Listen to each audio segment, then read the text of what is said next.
great. Thank you for everything. Thank you. Great chatting here.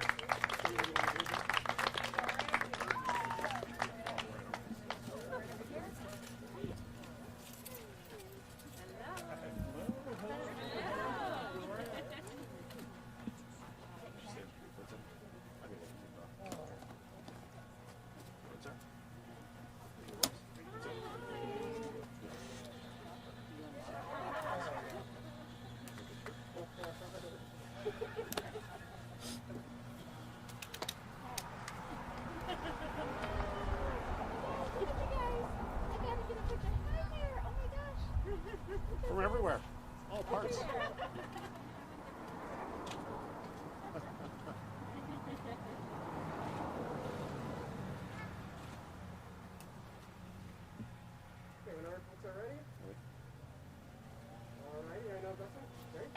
What's that, ready? Ready. Well, good morning, everybody. It's great to see all of you out here. It's a beautiful Sunday morning, and this is, I wanted to come out here to do this, come on up a little closer. Out here, it was great we had to do social distancing, obviously. I have an opportunity to be with all the amazing folks that help make all of this happen, so we got to go outside, and what better thing to do in Michigan is to be at a cider mill, and this is actually a very special cider mill for me. I've come here since I was really, as far as I can remember. And my family came here before me, so that was a lot of years ago that we have been coming to this cider mill. It's been here a long time.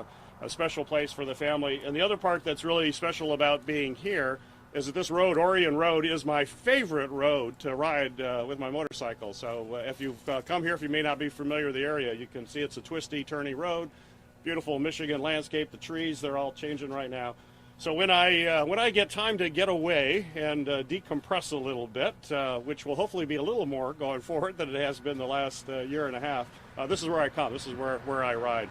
So it's so wonderful to be here. And the fact that I can still be riding here in November makes it even more special. So I think there's going to be some great weather coming up. So that's why we're here. We're having our staff celebration is going to be here at the cider mill, and an opportunity for me to thank everybody.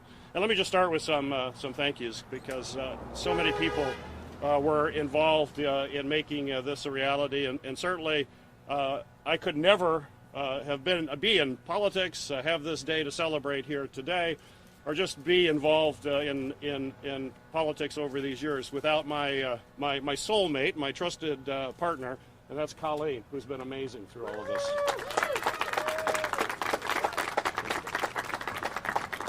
She is my top advisor day in and day out, and it's been wonderful. But it's also your whole family, so I'm very pleased to have my two of my children here, and a very special friend, my son Gary Jr., my daughter Natalie, a very special friend of my son.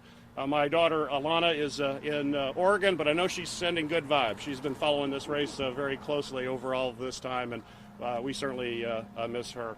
And then the other family member who's always given me strength through the years, that's my mother, who we'll be seeing shortly, who's 94 years old.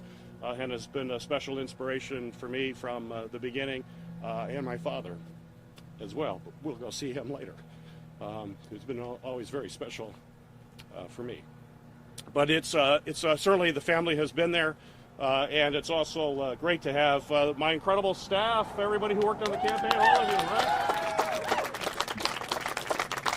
These are all the folks that made it happen, who went through thick and thin. It's been a long race, a lot of effort, but you can't do it without very committed folks that come in every day, put in countless hours, even countless hours last night, too, I think. But we all had a great night's sleep last night. I hope everybody had a good sleep.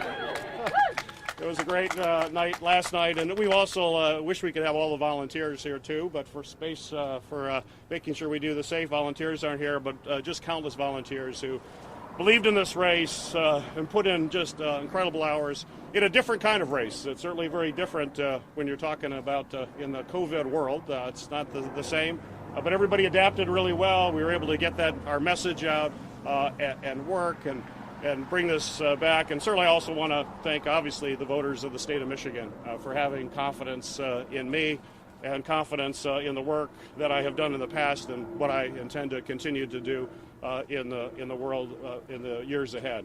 And I think people resonated to the message that we had, which is about bringing people together and getting things done. That's what folks want here in Michigan. In this hyper-partisan time and the polarization that we see here in our country, I've always taken the approach that I'm a proud Democrat. I'm very, very proud of democratic values, and will continue to fight for those democratic values that I hold so dear. But I also know we have to work together. We've got to reach across the aisle. We have to come together as a country. And now more than ever, we have to come together as a country. And that's what I've done over the years. I look forward to continuing to do it, finding common ground. It's why I'm ranked as one of the most bipartisan United States senators. It's why I received the U.S. Chamber of Commerce Award, which is not a Democratic organization by any stretch. Yet they awarded me their Hamilton Jefferson Award for bipartisanship. And I take great pride in that, and it leads to results. It's why I've been ranked as one of the most effective U.S. senators in actually getting things done. That's why over the last 2 years, for example, I have written and passed more bills through the United States Senate than any other senator, either Democratic or Republican. And that's what folks in Michigan want. And I think that was demonstrated here in this election. Through all of the noise and all of the smears and all the negative ads, Michigan voters cut through all of that and said, we want a practical, common sense problem solver, someone who's going to roll up their sleeves, go to Washington, and work to get things done. And I've been able to do that over the last 6 years. I was just in my first term. This is a place where seniority matters, and I was junior. It's a place where majority party matters, and I'm in the minority, and yet we're still able to get those done. And those are Michigan values. We've got to be very clear, those are our Michigan values. And when it comes to getting things done, what I look forward to doing in the next 6 years is continuing that work. But first and foremost, there's no question that the number one priority for us is to get through this pandemic. Nothing is more important for our country right now, or for the people of the state of Michigan, is to get through the pandemic. We've got to have a national strategy. That's why I'm confident that Joe Biden's going to be elected the President of the United States. And when he's elected, and we have both Joe Biden and my friend, someone who I have a very special relationship with, Kamala Harris, who's my seatmate in the U.S. Senate. When those two come into the White House, we'll be able to put together the comprehensive national strategy that we should have had right from the beginning, but haven't. And as a result of that, we're still paying the price for that. And that means dealing with the healthcare aspects of this crisis and the economic crisis. When I get back to Washington next week, I'm going to continue to push aggressively to get the Senate Republicans to put a COVID relief package on the floor of the Senate. We have to do that. The House, we knew when we passed the CARES Act, which we came together, a comprehensive package many months ago. We did it on a bipartisan way. We came together to get that done and provide help. But we know there's still more help that's needed. There's help to keep people who have difficulty keeping food on the table or a roof over their head and are afraid for their future. Young people who are afraid of their future and what job prospects may be there for them. We need to provide additional assistance. The House Democrats passed that months ago. 5 months ago, they passed it. They passed another bill since then, and yet Senate Republicans have refused to put a meaningful package in a bipartisan way coming together in order to get that done. I hope when we get back, we'll be able to do that. The Republicans, of course, focused on a Supreme Court nominee when they should have been focusing on the needs of the people of the state of Michigan. So that'll be my top priority. We're going to continue. If it doesn't happen, we'll try it when we have a Biden administration, because we must never forget the people of our country, and I will never forget the people here in my great, wonderful state here in Michigan. We also have to be focused on health care. One thing the pandemic clearly shows is that we need to have a system where there is where there's affordable health care. No matter where you live, no matter who you are, you should be entitled to quality, affordable health care. In my mind, health care is a right. We have to stand up for that health care as a right in our country. There are other issues that I'm passionate about, issues related to the Great Lakes. There is no greater resource in our state next to our people than the Great Lakes. And it's a sacred obligation that each of us have, those of us, all of us as Michiganders who have the Great Lakes in our DNA, to make sure that they're clean, they're vibrant, not just for us, but for future generations as well. That's why I've worked to get additional funding for the Great Lakes and worked to protect the Great Lakes from oil pipeline spills and and PFAS and other contaminants that threaten the viability of this amazing natural resource that we're blessed with here in Michigan. I'm going to continue to stand up for veterans. As a former U.S. Navy Reserve officer, I had the privilege of serving with some of the most patriotic men and women that I will ever know. They're amazing individuals. And those who have gone off and served and come back, we owe a special obligation to make sure that they're all right. That's why I've worked to pass legislation signed into law by President Trump to expand apprenticeship opportunities for veterans to when they come off of active duty, to use GI Bill benefits more broadly, not just for college or community college, but also for skills training program. Significant aspect of how we allow people to transition and get into jobs that we critically need in this country. Also to make sure that they have the health care they need. I've worked aggressively to make sure that our men and women who have served get the medical care they need, including those who suffer from the invisible wounds of war, from PTSD or traumatic brain injury. I was very proud to pass legislation to help those individuals who are suffering from PTSD but may not have been diagnosed when they were discharged from the military, and they were discharged with a bad paper discharge because of some of the behaviors that they exhibited, from depression to anxiety to substance abuse, that all results from their symptoms of PTSD. It came to my attention from a homeless veteran in Grand Rapids who served with honor in Afghanistan. Came home, things weren't great for him. He suffered all of those symptoms, and he ended up getting kicked out of the Marine Corps, but he was never diagnosed for what was really happening to him as a result of his service in combat in Afghanistan. He was homeless on the streets of Grand Rapids. He went to the VA looking for help because he knew something was wrong. The VA said, "We know what's wrong. You are suffering from PTSD, it's clear, but we cannot help you because you have a bad paper discharge." That is simply outrageous. We came together, we brought a group of veterans groups across the country, and were able to pass legislation to help individuals like him. Already over 1,500 former service members are getting the help that they need. We think there may be tens of thousands. People need to know that that kind of help is available going forward.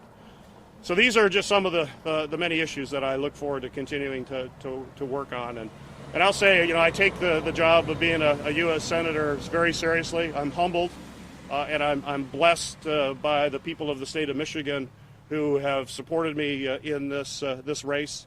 And when I go to work every day, I always think about Michigan first, and I always believe that I represent all of Michigan. I don't care if someone voted for me or they didn't vote for me. We're all Michiganders. Everybody's entitled to the strongest, most aggressive representation possible. It's my commitment from this day forward is that I will continue to work in a bipartisan way, bringing people together. And I hope after this election is over and what we have seen these last few years of division and hyper-partisanship, that's just not healthy for this country. This country has to come together, particularly right now when we're in the middle of this pandemic. This is a significant crisis. And the way we have always gotten through crises in the past in this country, and we've had many very significant crises we could go through, but every time we come together as a country, every time we come together as Michiganders and understand that is our strength, when we all lock arms together, we can get through anything. And I hope at the other side of all of this, we'll rise as a stronger country and a stronger state, and understand that that's who we are as Americans. And it's my commitment to bring that spirit every single day that I show up on the floor of the United States Senate. So with that, thank you for all being here. It's really been a privilege and an honor to stand before you. And again, to everybody here, thank you for all you do. Thank you.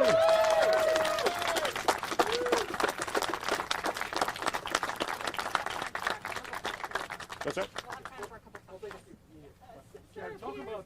Talk about what the James campaign is saying.